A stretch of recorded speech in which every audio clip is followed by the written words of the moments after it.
अभी हम बहुलक का वर्गीकरण देखेंगे।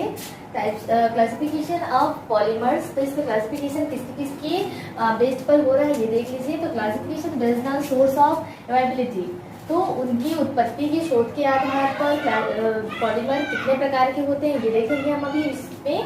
और देखेंगे हम उनके स्ट्रक्चर के आधार पर, उनकी संरचना के आधार पर, और देखेंगे मॉलिक्यूलर फोर्स आणविक बलों के आधार पर बहुलक कितने प्रकार के होते हैं, टाइप्स ऑफ पॉलीमर, और क्या है यहाँ पर सिंथेसिस, मोड ऑफ सिंथेसिस के बेस पर देखेंगे किस प्रकार से बनाए जाते हैं, उसके बेस पर ये बहुलक कितने प्रकार के होते हैं आज हम ये देखेंगे। तो सबसे पहला है आपका अवेबिलिटी, स्रोत के आधार पर बहुलक कितने प्रकार के होते हैं। तो ये 3 प्रकार के होते हैं, नेचुरल पॉलीमर, सिंथेसिस पॉलीमर और सेमी सिंथेसिस।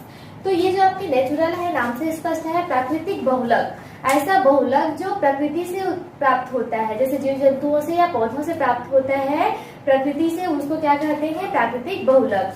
दूसरा है आपका सिंथेसिस बहुलक। सिंथेसिस बहुलक कौन है कि ऐसे बहुलक जिसको बनाया जाता है उसको कहा जाता है सिंथेसिस बहुलक, जो मानव निर्मित होते हैं। और ये क्या है आपका सेमी सिंथेसिस पॉलीमर, ये क्या होते हैं, अर्ध संश्लेषित होते हैं, आधा उनको बनाते हैं, आधा वो क्या होते हैं, नेचुरल होते हैं, सेमी सिंथेसिस। अब इसका एक एक करके हम डिटेल देखते जाएंगे। तो जैसे सबसे पहले मैंने बताया कि नेचुरल पॉलीमर जो क्या होते हैं, पौधों से या जंतुओं से प्राकृतिक रूप से प्राप्त होते हैं। तो ये कौन कौन से हम जानते हैं, हमारी ह्यूमन बॉडी में स्टार्च पाया जाता है, सेलुलोज पाया जाता है, प्रोटीन्स पाया जाता है, न्यूक्लिक एसिड पाया जाता है और नेचुरल रबर पाया जाता है जो प्लांट्स में पाया जाता है। तो इसके बेस पर हम इसको कह सकते हैं कि ये सब क्या होते हैं, न्यूट्रल पॉलीमर होते हैं, नेचुरल पॉलीमर होते हैं। उसके बाद देखेंगे सिंथेसिस। सिंथेसिस में क्या होता है, जो मानव निर्मित होता है, कृत्रिम होता है, जिसको बनाया जाता है मैड। तो जैसे पीवीसी है, पॉलीविनाइल क्लोराइड, और ये आपका नायलॉन है, टेफ्लॉन है, बेकेलाइट है या टेरिलिन है। तो ये सब के बारे में एक एक करके अभी उसका मैकेनिज्म देखेंगे, बनाने की विधि देखेंगे, यूजेस देखेंगे, और इसके बाद हम देखेंगे सेमी सिंथेसिस पॉलीमर। नेचुरल और सिंथेसिस देखने के बाद अभी हम देखेंगे सेमी सिंथेसिस। सेमी सिंथेसिस नाम से स्पष्ट है, इसका मतलब क्या होता है, अर्ध संश्लेषित। तो ऐसे पॉलीमर्स होते हैं जो नेचुरल होते हैं, उनको मॉडिफाइड किया जाता है, उनको बनाया जाता है, प्रवर्धित किया जाता है नेचुरल फाइबर को। तो जैसे आपका सेलुलोज एसीटेट है जिसको रेयान कहा जाता है, या फिर वल्केनिक रबर होते हैं। तो ये क्या होते हैं, प्राकृतिक होते हैं, इनको मॉडिफाइड करके बनाया जाता है। अब इसका एक एक का मैकेनिज्म, बनाने की विधि, कैसे इसको बनाते हैं, इसको हम एक एक करके फिर आगे देखते जाएंगे। सेकेंड है आपका classification of polymer on the basis structure. Structure के बेस पर, संरचना के आधार पर बहुलक के प्रकार कितने प्रकार के होते हैं ये देखेंगे। तो लीनियर पॉलीमर है आपका, सीधी रेखीय पॉलीमर, रेखीय बहुलक, आपका ब्रांचेड चेन पॉलीमर है, शाखित बहुलक, और क्रॉस लिंकेड और नेटवर्क पॉलीमर है। तो क्रॉस लिंकेड है यहाँ पर। तो इसका हम लोग देखेंगे अलग अलग कि इसमें कौन कौन से पॉलीमर आते हैं, इसके एग्जांपल क्या है, स्ट्रक्चर कैसे बनते हैं, इनका यूजेस कैसे कैसे होता है। तो जो लीनियर होता है, लीनियर पॉलीमर नाम से स्पष्ट है, रेखीय सीधी श्रृंखला में, सीधी रेखा में बने गए। ये आपका हाई डेंसिटी होता है, इसकी डेंसिटी बहुत ही अधिक होती है। मतलब क्या होता है, इसको जैसे हम खींचकर छोड़ देते हैं तो फिर से अपनी जगह में वापस आ जाते हैं, टिकाऊ होते हैं ये।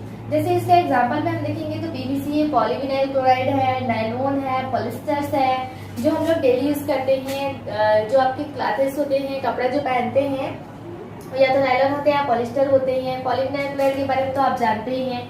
तो ये लीनियर के अंदर का आता है, ये इसके एग्जांपल्स हैं। जैसे हम स्ट्रक्चर देखें तो आप देख रहे हैं इसमें क्या है, कुछ नहीं, इसमें बस सीधी श्रृंखला में आपको बनाना है। ये आपके जो एक एक यूनिट देख रहे हैं ये उसके मोनोमर्स हैं जो सीधी श्रृंखला में जुड़ते हुए चले गए हैं। ठीक है, ये हो गया आपका। उसके बाद जो पॉलीविनाइल क्लोराइड नाम से आपको दिमाग में आ रहा होगा कि कैसे बनता है, जैसे हम लिखते हैं एथिलीन का CH2 ऐसे लिखते हैं। फिर जब इसको बनाते हैं तो क्या हो जाता है, ये CH2 सिंगल बॉन्ड CH2, और ये क्या हो गया, बस यहाँ से जो डबल बॉन्ड था वो ब्रेक होकर के इस प्रकार से आ जाता है। तो इसको क्या बोलते हैं, पॉलीथीन कहते हैं। लेकिन हम विनाइल क्लोराइड की बात करें तो यहाँ पर क्या हो जाता है, Cl लग जाता है, बस ये Cl लग जाता है, और यहाँ पर क्या हो जाता है, आपका चैन बन जाता है। तो इस प्रकार से आप देखते देखते इसको बना सकते हैं। बस दिमाग में इसको रखते जाइएगा कि क्या बन रहा है। बस सीधी श्रृंखला में आपस में जुड़ते जाते हैं, ना कुछ निकलता है, और एक ही प्रकार के मोनोमर आपस में इसमें जुड़ जाते हैं। अब जैसे इरेगुलरी पैकेज देखते हैं तो इरेगुलरी में क्या होते हैं, सब इरेगुलर टाइप में जुड़ते हैं। देख सकते हैं इसमें जो ब्रांचेड चेन है, सेकेंड है आपका ब्रांचेड चेन। तो ब्रांचेड चेन में कैसे होते हैं, इरेगुलर जुड़ते हैं। कहीं से ब्रांच निकल जाता, ब्रांच के बाद फिर से ब्रांच निकल जाता, तो ये रेगुलर ये इस प्रकार से जुड़ते जाते हैं। इसके एग्जाम्पल हम देखते हैं तो क्या हो जाता है, एमिलोपेक्टिन आता है, इसके में ग्लाइकोजन आता है, लो डेंसिटी पॉलीथीन भी आता है। तो ये पॉलीथीन के 2 टाइप होते हैं, हाई डेंसिटी और लो डेंसिटी। इसके आगे हम इसको सेट करेंगे। उसके बाद आता है आपका क्रॉस लिंकेज। तो क्रॉस लिंकेज में आता है बेकेलाइट या फिर आता है मेलेमाइन, फॉर्मल्डिहाइड रेजिन्स। ये क्या होता है, 3 डायमेंशनल नेटवर्क बनाते हैं। 3 डायमेंशनल नेटवर्क में यहाँ पर देखेंगे कि यहाँ पर जो सीधी ये जो आपका बना हुआ है सीधी श्रृंखला, इसमें बीच बीच में क्या हो गया, लिंक बन गया है, आपस में ये सीधी श्रृंखला ये जुड़ गए हैं 3 डायमेंशनल फेस पे। तो क्रॉस लिंकेज इसमें कैसे क्वेश्चन आते हैं कि जैसे बेकेलाइट को दे दिया, अब बोलेगा कि ये किस टाइप के पॉलीमर है बताइए, 4 ऑप्शन दे देगा, तो आपको बताना है कि क्रॉस लिंकेज टाइप के पॉलीमर्स होते हैं। और इसमें कौन कौन से एग्जाम्पल आते हैं, जैसे ये सब एग्जाम्पल को आपको याद करके रखना है। इसका स्ट्रक्चर जैसे पूछ दिया, ये स्ट्रक्चर दे दिया, बताइए ये कौन सा पॉलीमर्स है, कौन से बहुलक के स्ट्रक्चर है, इस टाइप के इसमें क्वेश्चंस आते हैं। तो इसके बाद हम इन सब एक एक करके अभी मैकेनिज्म देखते जाएंगे।